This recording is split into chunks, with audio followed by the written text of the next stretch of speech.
This is a second e-Psychotherapy podcast on the topic of procrastination. My name is Mercedes Arcelus, and we are privileged to have with us today author David Parker, who has written a book on the topic of procrastination. David is not a mental health professional, yet he has considerable life experience with this topic. In his book, The More You Do, the Better You Feel, How to Overcome Procrastination and Live a Happier Life, he shares some of his own experiences. Today, David has agreed to share with us more about his ideas on procrastination and more specifically on what being a habitual procrastinator means for him. David, welcome again to our podcast. Thank you, Mercedes. It's a pleasure being here. David, in your previous podcast with Claudia, you mentioned who you are and that you're not a mental health practitioner. But for those in our audience who might not know you yet, can you share who you are and how you became so knowledgeable about procrastination? Sure, I'd be happy to. I suffered practically all of my life with mental depression. And during a low point, I started to keep what I call a feelings diary, a day to day log of how I was feeling. And I was never a writer. I had no intention to write a book. I just started writing out my feelings every day. I would put the day's date on a page and I would write down how I was feeling. And I took to carrying this notebook everywhere I went. And I used it so often that I started making side notes in the margins on the sides of the pages, little reminders of things I needed to do. But as it happens, I would never get around to doing those things. Sometimes I would flip through the pages and I'd see tasks that I had written down in the margins. And I would say to myself, why didn't I take care of that? Why is that still undone? And slowly I started to realize a couple of things. One, that I was a big procrastinator. I put off things that I needed to do almost automatically or pretty much automatically. The second thing is every time I would look through the pages of that notebook and see those tasks, those undone tasks, I would feel bad. I would feel low. I would feel myself sinking into depression. And I started to realize, at least for myself, there was a relationship between my undone tasks, the tasks I had procrastinated on, and my low feelings and moods. And I started to explore this. And I said, I have to teach myself to act upon my tasks. But I then found it was much more difficult getting a handle or getting started on my tasks or completing my tasks, especially the tasks I didn't want to deal with. That was a lot more difficult than I ever thought it would be. And so eventually I found a way of dealing with my tasks. I call it the JOT method, which means just one task. I had to teach myself to deal with just one task at a time and do it to completion. And when I started taking care of myself better by taking care of my undone tasks, I started to feel better about myself. And after a year of practicing my JOT method, it worked so well for me, I decided to write a book. Okay. And how could you explain to our new audience about what procrastination is? How would you explain it to a young person, for example? Well, for a young person, I would say procrastination is when we rebel against our own personal tasks, the things we need to do. For young people, and even some people who aren't young anymore, will identify with the term rebelling. Teenagers often rebel because they want to be free from their parents, they want their independence. But of course, with independence comes responsibility. And so, what I often tell people, especially younger people, is that we need to put the word response back into responsibility. We need to respond to our tasks, even the tasks we don't want to deal with. Those are often the most difficult. Not difficult because they're impossible to do, but just because we just don't like them. So tasks like anything that's complicated or time consuming, or anything we just plain don't like. But part of becoming an adult is dealing with your tasks and getting them done and out of the way because there's always going to be new ones. Mhm. And in your book, you mentioned that there is a difference between procrastinating and being a habitual procrastinator. Can you explain in more detail what the difference is? Well, Mercedes, everyone procrastinates sometimes. We all need to take an occasional break from our duties. If you take a vacation, you could say in a way that you're procrastinating, but it's not really so bad because, vacations are temporary. We tend to procrastinate on things we don't like dealing with.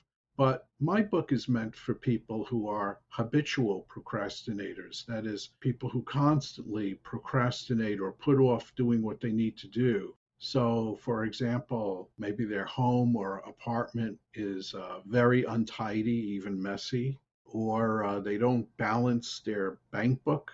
And so they live off of cash machine receipts and hope that the bank never makes a mistake.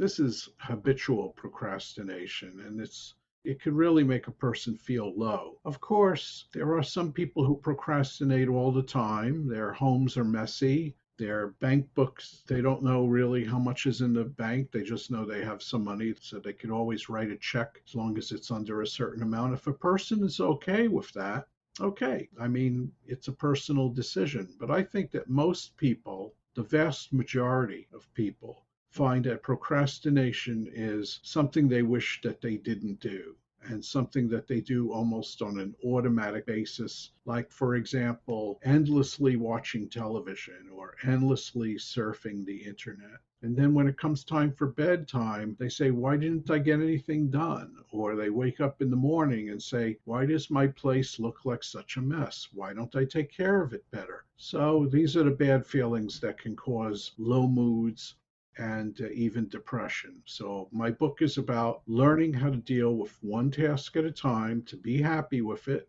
move on to the next task, get that one done too, and slowly you move out of being a procrastinator into being what I call a doer. And I think doers generally feel a lot better about themselves than habitual procrastinators do. Yeah, and you mentioned about feeling bad about themselves. Can you explain a little bit more about procrastination and self esteem? Are they related? Well, I think that procrastination, habitual procrastination, is related to low self esteem. I don't think there's anyone who says, hey, I goofed off yesterday and I feel great about it. I mean, unless they really, really needed a day off. And of course, we all need a day off occasionally. But if you're behind in your bills or behind in your laundry, behind in everything practical, and if you're also behind things at work, and maybe your boss or your coworkers aren't happy about how you get things done, then this can cause low moods. It could cause bad feelings. It could cause anxiety. Again, I'm not a mental health professional. I like to make that clear. My book is based on my life and my life experiences, but I've gotten some tremendous feedback from people. People have read my book and they've said, wow, you really shed light on this topic. I should say there are many books that have been published on overcoming procrastination, but most of those books are meant for the business community and they're more geared towards productivity and getting more done in the workplace. My book is different. My book focuses on the relationship between habitual procrastination, mental depression, and self esteem. So, to answer your question, I think that when you procrastinate less because you're getting more done, I think you naturally feel better. In fact, a friend of mine, my book is dedicated to a friend who passed away, Dan Buckley, and Dan liked to say that happiness is the byproduct of work. When you work and you take care of yourself, you naturally feel better about yourself. And so that's what my book is about. Okay. And David, when I was reading the chapter in your book about habitual procrastinators, You shared that in some circumstances, procrastination is a defense mechanism against becoming stressed. How does this work? Well, what we're talking about are tasks that generally speaking people would rather not do, whether that's doing the dishes or getting the laundry done or sorting the laundry and putting it away or balancing your checkbook or cleaning your home. A lot of people look at those and say, wow, I wish I had a maid or a butler, somebody to take care of all of that. People also don't like doing their taxes annually, preparing them. These are things that they will accumulate if you don't deal with them. And when they start to accumulate, then you start to really feel bad about yourself. Or I used to feel bad about myself. And I know that a lot of people identify with what I'm talking about. In fact, I would bet that there are probably people listening in the audience right now who are nodding their heads silently and saying, yep, that's me, or yep, that's my husband, or yep, that's my wife, or girlfriend, or boyfriend, or child. I've even had people say that they bought a copy of my book for their boss because their boss procrastinates too much. So I think there's a clear relationship between procrastination and self esteem. And we know that some procrastinators experience difficulty staying focused on their tasks. Why do you think this is so difficult for procrastinators?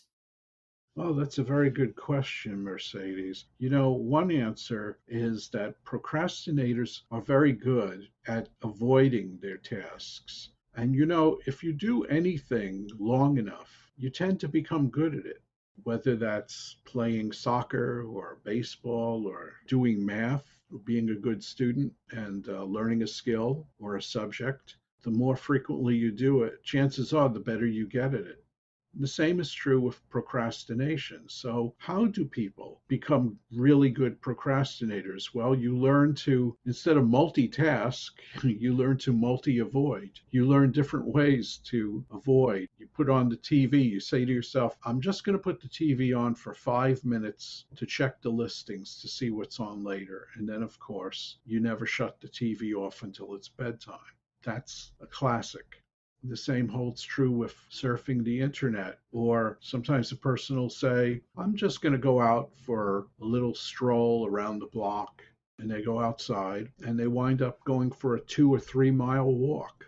And then, of course, they come home and they're too tired to do anything because they've been on a long walk. We have these ways, these routines that are subconscious on a certain level. We just do them. We're used to doing them. I've also had people who have been diagnosed with ADD, attention deficit disorder, who said that they like my book's JOT method because for them, being distracted and not being able to focus is just a normal way of life. And so my book has helped those people. So there's definitely a relationship between distraction and procrastination. Mhm. And some other aspect about procrastination. In your own experience, why do you think many procrastinators become easily overwhelmed when they're faced with trying to choose between several high priority tasks? Well, when you're a bad procrastinator, you have a hard time getting anything done. And so what happens is you wind up having several undone tasks at any one time, which is not only frustrating, but it's confusing. So then if you separate it into low priority tasks and then you have your high priority tasks, if you have several high priority tasks, which one do you do first? Or if you're a good procrastinator, what do you do first? Do you handle one of your high priority tasks without stopping and switching to another task? Well, that's what some people do, actually. Some people who are habitual procrastinators will say to themselves, I shouldn't be working on this. I should be working on that other thing. And then they get nothing done because they distract themselves. These are the things that we do, we procrastinators, we habitual procrastinators do. So when you have a lot of low priority tasks and then you have a bunch of high priority tasks and you don't know how to effectively deal with a single task, what do? Well, you tend to go back to procrastinating because procrastinating gives you a feeling of, okay, I may not be doing what I need to do, but at least I'm doing something. Of course, that something is often, again, watching TV, surfing the internet, doing anything to avoid the thing that you need to take care of. And in your experience, what are the main sources that generate procrastination behaviors? What would you say are common triggers of procrastination? Well, typically anything that makes you feel uncomfortable or something that's complicated or something that's boring. For example, I don't like mopping my floors.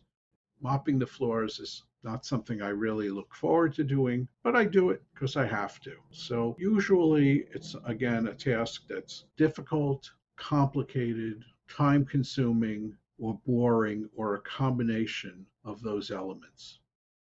Okay. And what would you say are the most common distractions that procrastinators engage in to avoid their tasks? You already mentioned watching TV, but maybe there are some other ones? You know, almost anything can be a distraction if it's really not what you should be doing at the moment you're doing it. You know, there's the old joke about the person who rearranges their sock drawer. Now, nobody needs to really rearrange their socks if they keep their socks in a sock drawer, but we can get a mind's eye picture of that. So people can procrastinate and use almost anything, including, by the way, oversleeping, especially if you're self employed and work from home like I do. Oversleeping is a way to procrastinate. I often called my oversleeping taking a snooze cruise. And I would do that on the weekends. And then Monday would roll around and I'd say, what happened to my Saturday and Sunday? And you wrote that a procrastinator once told you, and I quote, "When I complete a large task, I feel like I've earned the right not to do anything for a while, except my break goes on for too long." Why do you think a procrastinator can experience such trouble getting back to a task? Well, because procrastinators tend not to engage in positive activities. And so when we force ourselves to do something, which is often the result of an external deadline, many times we want to continue working on a different project, but then we say to ourselves, I deserve a break. And we do. The only thing is that our nature as procrastinators is to be undisciplined. And so when we take a break, instead of setting an alarm or keeping conscious of time in some way, we just allow the break to take over and it becomes the rest of our day. Some people are like that. I had to learn that I can take a break, but there are days when I just feel a whole lot better if I keep active. In your book, you write about how procrastinators often complain that they wait until they feel like dealing with something, or that they're waiting for the right time to come along before they'll deal with the tasks they've put off. Why are procrastinators like that? That's a classic. You know, people say to justify their procrastination, they say, I'm not going to do something until I feel like doing it or feel like dealing with it because then I'll do a better job because I'll feel motivated. The only problem is that we procrastinators, we habitual procrastinators never ever really feel like dealing with those things that we've put off. And so it never gets dealt with, it never gets done. That's the conundrum, that's the problem. So we have to teach ourselves to stop mentally avoiding tasks. And the way we do that is by learning to focus on just one task at a time. Don't worry about all the other tasks, whether they're high priority or low priority. Just deal with one task at a time. And I spell that out in my book and teach people how to take action without getting overwhelmed because it's the anxiety that causes us to shut down. And when we shut down, we need to do something. So we watch TV, we go on the internet, we take a nap, we take a walk, and then we never come back to the task at hand. whether we need to come back to the task or whether we've completed a task and need to move on to another one. So we're very complex people, us procrastinators. That's why I call my JOT method, it's a simple technique for complicated people. Okay. You mentioned in your book that many procrastinators are also perfectionists. How does being a perfectionist make life harder for procrastinators? Well, that's a very good question, Mercedes. When you're a perfectionist and you're a procrastinator, you always want the impossible. You want perfection. And perfection is something that's rarely found in the world. So you set your standard so high that it's not achievable.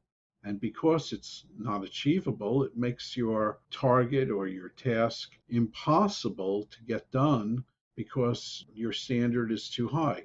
That's why in my book I say for habitual procrastinators who are perfectionists, good enough is great. That's what people need to do. They need to get their work done good enough and then say it's done, accept the results, be happy that you got it done, and move on to the next task.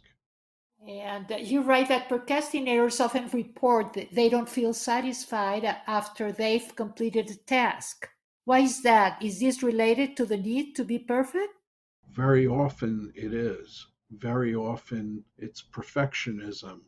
They feel that they should have done it better, or they should have put more work or more thought into the process. And so, that perfectionism really gets in the way of, feeling good about what you've done.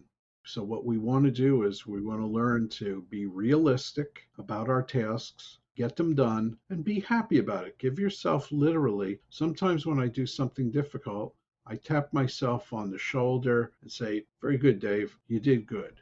You did good. You didn't want to deal with this, but you dealt with it and you did a good job. And good enough is great.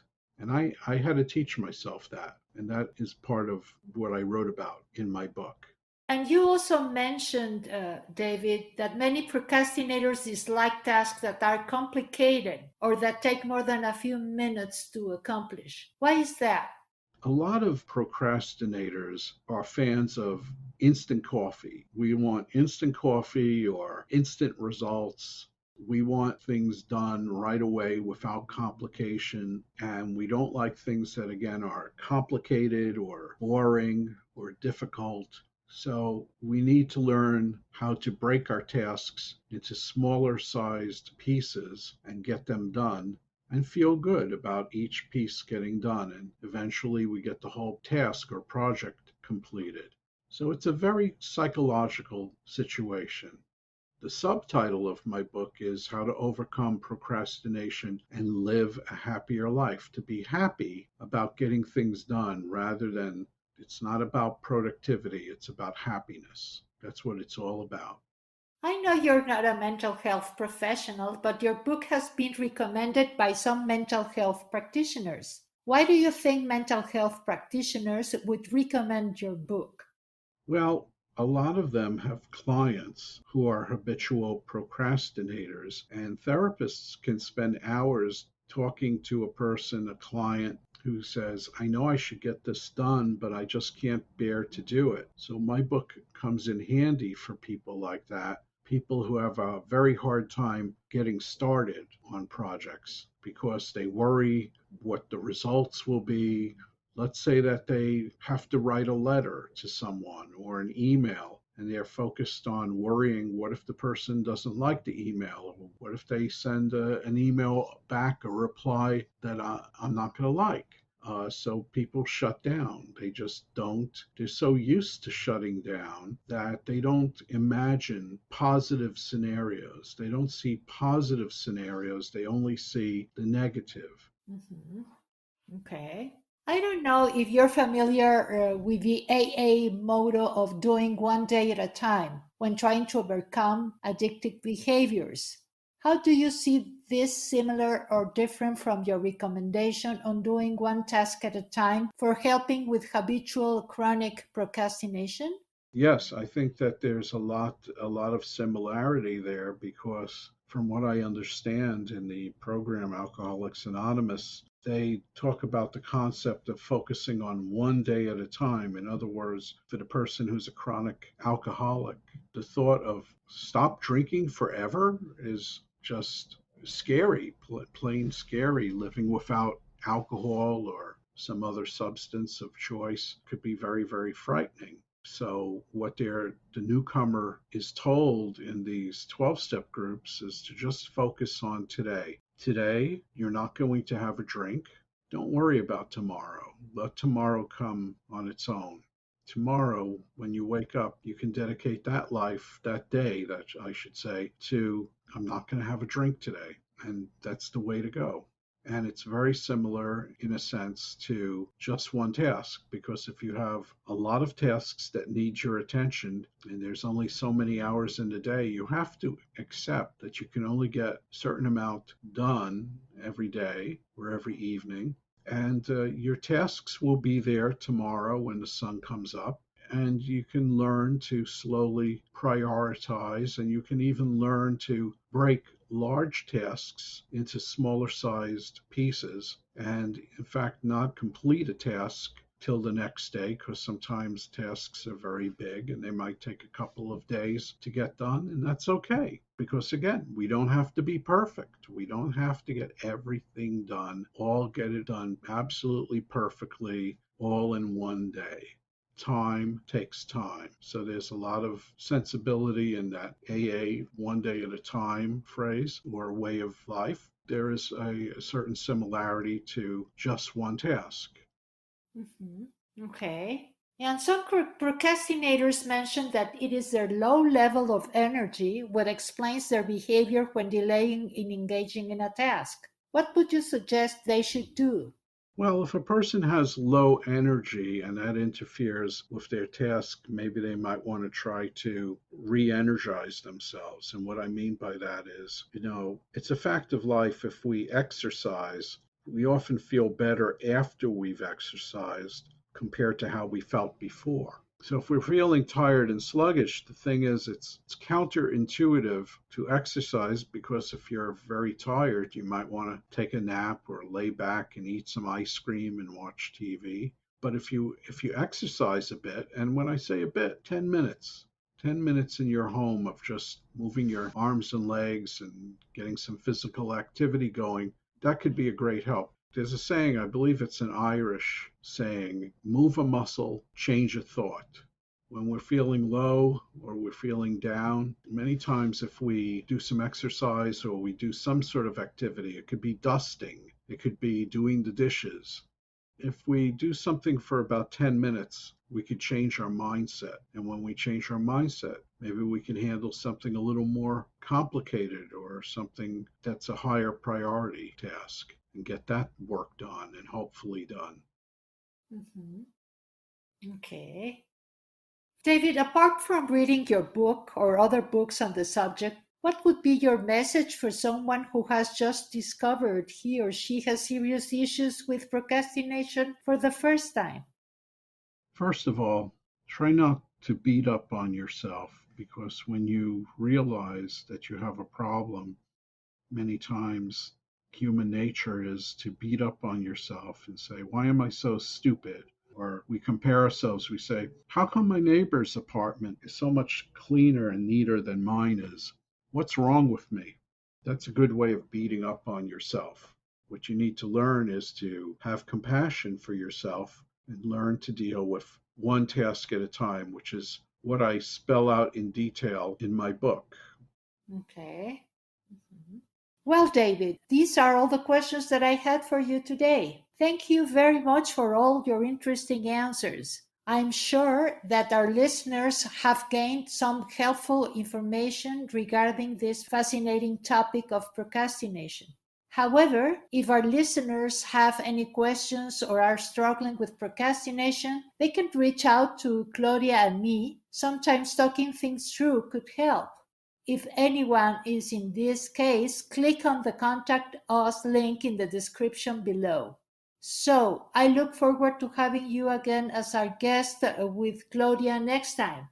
Thank you, Mercedes. It's been a pleasure being your guest here today. And I'd just like to mention if anybody is interested in my book, you can visit my website, which is davidparkerauthor.com. And I love getting emails from readers and potential readers. So please feel free to email me. My email address is info@davidparkerauthor.com. Thanks again, Mercedes.